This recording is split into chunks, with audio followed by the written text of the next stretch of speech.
Welcome to Warhammer 40k lore in the Bible, where I pull from Warhammer 40k lore to help explain biblical lore. And today I'm going to be reacting to some Salamander TikToks.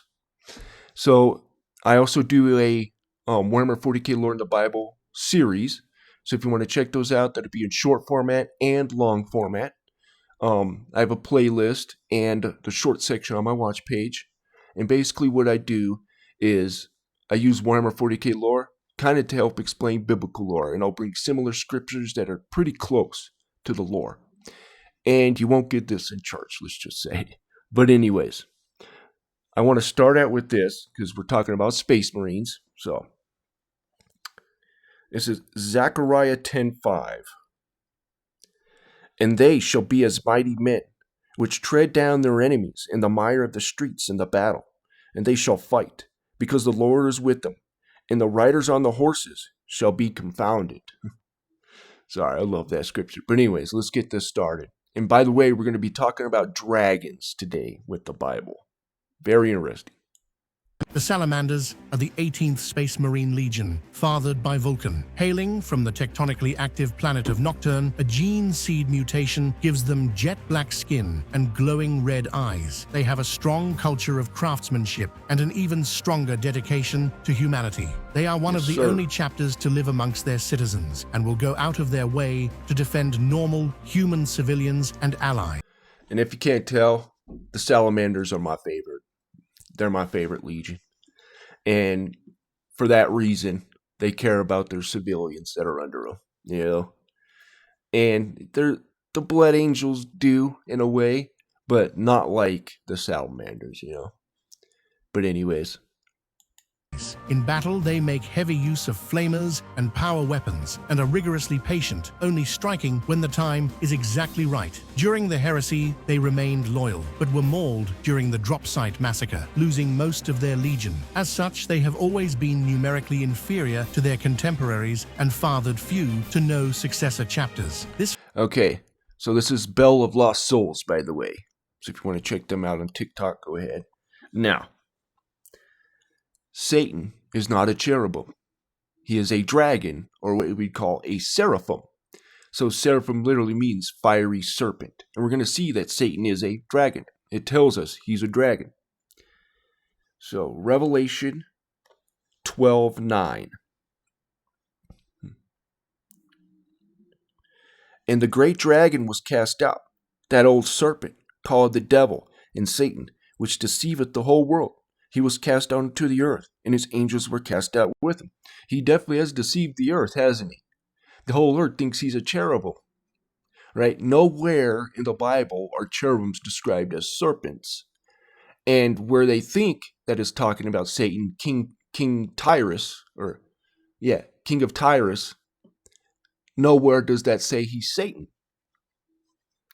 But it calls him a dragon, that old serpent. We're going to see in the book of Enoch, which is endorsed on Jude, and it calls out to the prophecies of Enoch, and it pulls straight from the first chapter of Enoch. It's not supposed to be scripture, but it is endorsed by scripture, I'll say. Okay, first book of Enoch, chapter 20. Oh, come on. Sorry, guys, it's taking forever here. Okay. Verse 7. Gabriel, one of the holy angels, who was over paradise and the serpents and the cherubim. Notice how it separates the serpents and the cherubim. So Satan is the serpent here, one of these serpents. So he's not a cherubim. I don't know where the church got that he's a cherubim from, but we got to just listen to what the Bible's trying to tell us. Instead of trying to fit the Bible into our thinking, we got to start putting our thinking towards what the Bible is trying to tell us. Nowhere does it say that Satan is a cherubim. It says he's a dragon, that old serpent, right? Which is a seraphim. Seraphim means fiery serpent. It means burning ones, and it also means, you can go look at the Strong's Concordance, fiery serpent. All right. let's finish this up here. Finally changed when the Primaris project gave them the ability to found successors, and they currently fight across the era Indomitus, acting as a beacon of hope for the innocent and defenseless. Yes, sir. Alright. Let's find us a new one here.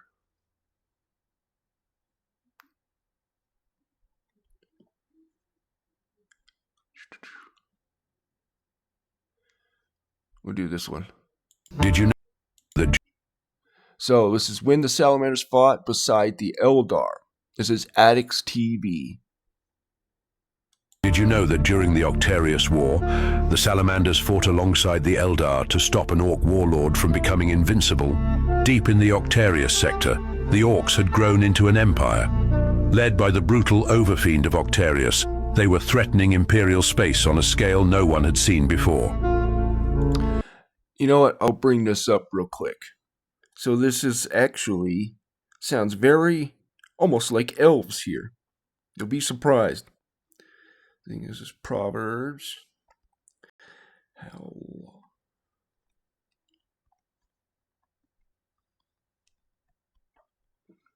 And vampires too. Okay. Proverbs 30:13.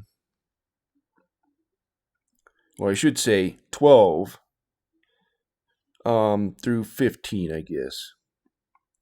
So there is a generation that are pure in their own eyes, yet is not washed from their filthiness. There is a generation, oh, how lofty are their eyes, and their eyelids are lifted up like an elf almost, right? Or a vampire type thing, right? There is a generation whose teeth are as swords, and their jaw teeth as knives, to devour the poor from off the earth and the needy from among men. The horse Leith had 2 daughters, crying, Give, give. There are 3 things that are never satisfied, yea, 4 things say not, it is enough. And what do leeches do? Yep, so very interesting there. But anyways. The Imperium sent 3 Space Marine chapters, White Scars, Raven Guard and Salamanders, to end him once and for all. On a ruined Eldar world, a relic was buried, a shard of Cain, a fragment of the Eldar war god himself. Yep. It pulsed with power strong enough to make any being nearly invincible. The Eldari, terrified that the Overfiend would seize it, reached out. What's interesting is you see a lot of these crystals and stuff like that in paganism, where it provides power in their incantations and rituals. But anyways, very interesting. To the unthinkable, the Salamanders. And against all instincts, the sons of Vulcan agreed. The Salamanders despised the Eldar's arrogance and alien deceit, but they valued life above pride. Together they launched a desperate strike to stop the Orcs before they reached the relic. On the battlefield, greenskin mobs clashed with bolter fire and shimmering Eldar blades. Alright, real quick. We're going to talk about more dragons here. So Psalms 44:19. Though thou hast sore broken us in a place of dragons, and covered us with the shadow of death. So what is this place, this shadow of death? Pretty much kind of like the warp a little bit. I mean, maybe not exactly, but it's very interesting. Kind of look at it like the Stranger Things, the upside down, right? Okay, Psalms 44:19. Nope. Job 10:22. What am I thinking? Well, 21:22. Before I go whence, I shall not return, even to the land of darkness and of shadow of death. A land of darkness is darkness itself, and the shadow of death, without any order, and where the light is as darkness. Kind of sounds like the warp a little bit, doesn't it? Maybe not exactly, of course, but very interesting. And there's dragons there. And then, let me bring up Isaiah. All right, did I do that already? Yes. So this is Isaiah 14. So this is the Lucifer chapter, right? Which, by the way, Lucifer is it calls him a man. Verse 16 calls him a man. Satan's not a man. That's another fallacy, but anyways, we won't get into that. But Verse 16 calls him a man. Also, son of Shahar, which Shahar is a Canaanite god of the dawn. I don't think Satan's the son of a Canaanite god, but we won't get into that. I've gone over it many times, so anyways. Right here, 25. Though I break the Assyrian in my land, and upon the mountains tread him underfoot. Then shall his yoke depart from off them, and the burden depart from off their shoulders. So let's go all the way down to verse 29, where it identifies him as a seraphim. Rejoice not thou, how Palestinia, because the rod of him that smote thee is broken. For out of the serpent's root shall come forth a cockatrice, and his fruit shall be a fiery flying serpent, or a seraphim. So this Assyrian character is another dragon-type character. Very interesting. But anyways. As the Salamanders pushed through burning ruins to reach the artifact first. When the relic was taken aboard the Overfiend's warship, the Salamanders led a suicidal assault straight into the beast's heart. Inside the Orc ship, they fought through hordes to rescue a captured Eldari, the Them boys don't know what's coming to them. key to sealing or destroying the shard. The ship burned, but the relic was denied to the Orcs. Did you know that? Yes, sir. All right, let's find another one here.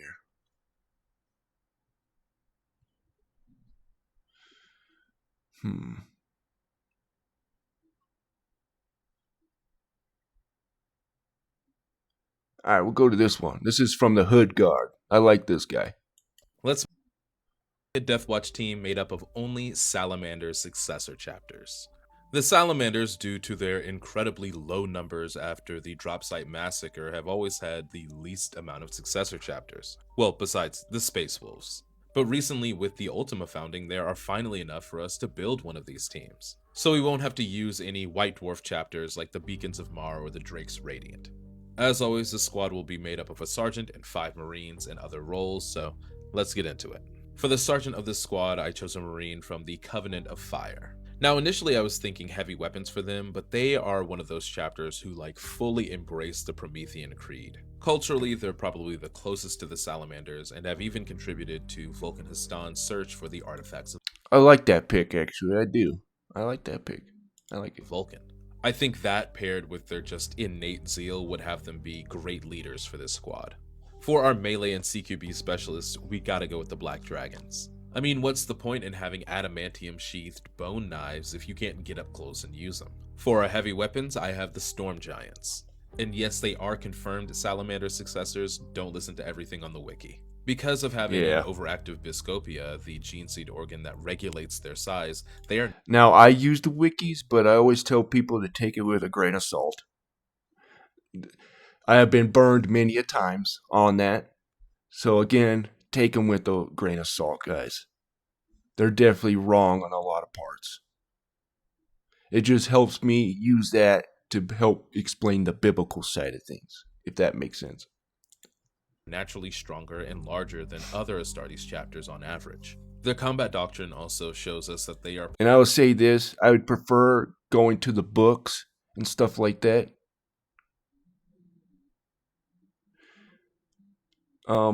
Anyways, sorry, I got caught up in the comments there. But anyways, yeah, I forgot my point of thought.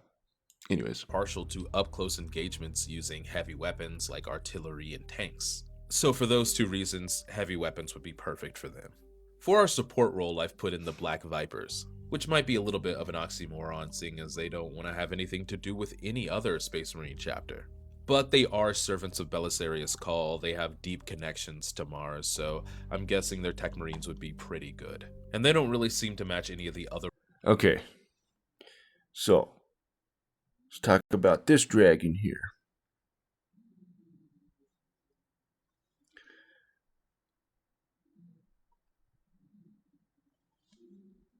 Crooked.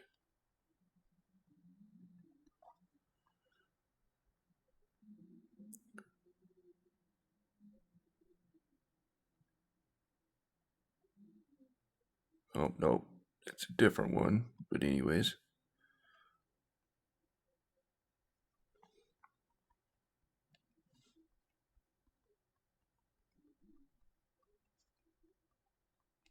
Leviathan. Okay.